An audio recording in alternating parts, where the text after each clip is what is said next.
Hello students, in last video we have seen about possible 3G attacks on mobile or cell phones like mobile viruses, phishing. Next we will see smishing. This is a criminal offense conducted by using social engineering techniques similar to phishing. The name is derived from SMS and phishing. From these two words, the smishing word is derived. In short, we can call as smishing, SMS plus phishing. SMS is a text messages communication component dominantly used into mobile phones. Smishing uses cell phone text messages to deliver attractive or a lure messages to get the victim to reveal his or her PI. PI means personal information. The popular technique to hook the victim is either provide a phone number and force the victim to call on that number, or provide a website URL and force him to access the URL. Then victim is connected to bogus website or a fake website and submits his or her personal information. Next we will see one example of phishing to demonstrate how victim is forced to disclose her or his personal information. They will send a message like, "We are happy to send our confirmation towards your enrollment for your XXX club membership." Means that is a name of club membership. You will be charged ₹50 per day unless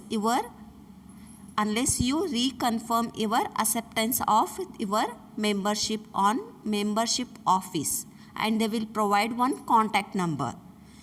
There, by using this contact number, they will force to call you on this number.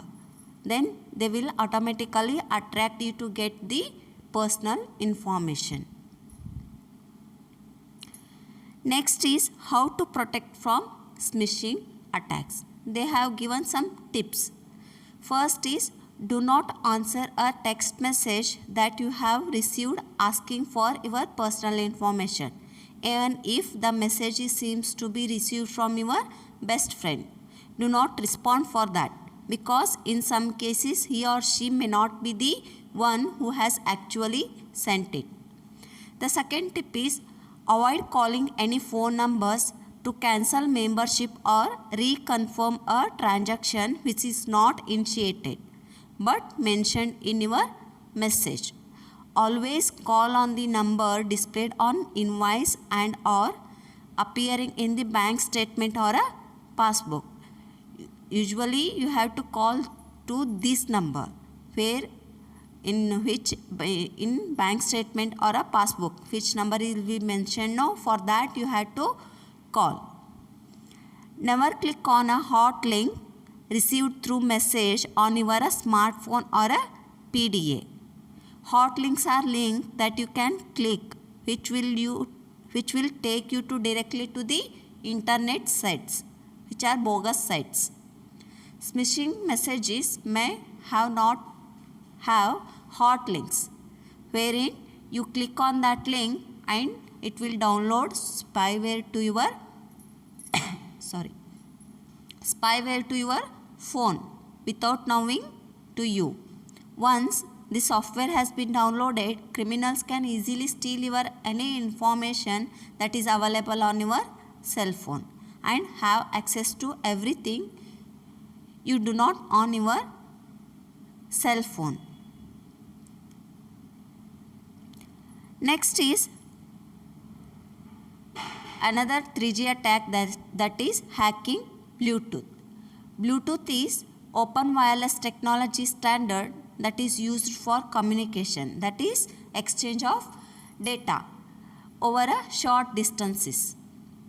Bluetooth is a short-range wireless communication service or a technology that uses the 2.4 GHz frequency range for its transmission or a communication. When Bluetooth is enabled on a device, it essentially broadcasts message like I am here, I am able to connect to any other Bluetooth based devices within that range. This makes Bluetooth usage very simple and straightforward, and it also makes easier to identify the target for attackers. The attackers installs special softwares we can also call as a Bluetooth hacking tools on a laptop and then installs a Bluetooth antenna. Whenever an attacker moves around a public places, the software installed on laptop or a mobile phone constantly scans the nearby surroundings of the hacker for active Bluetooth connections. Once the software tool used by the attacker finds and connects to the vulnerable Bluetooth enabled cell phone, it can do things like download an address book or a contact number list, photos, calendar, SIM card details, etc. Next we will see some Bluetooth related attacks. The first is bluejacking. It means Bluetooth plus jacking, where jacking is nothing but act of taking over something. Bluejacking is sending an unsolicited messages over a Bluetooth to a Bluetooth enabled devices such as mobile phones, PDAs or computers. Bluetooth jacking is harmless, and bluejacked users generally do not understand what has happened to their mobile phones, and hence they may think that their phone is malfunctioning or not working properly. The second is bluesnarfing. It is the unauthorized access from a wireless device through a Bluetooth connection hardware.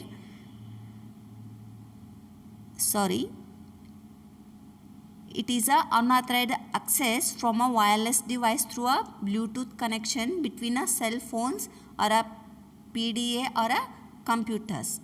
This enables the attackers to access a calendar, contact list, SMS and emails.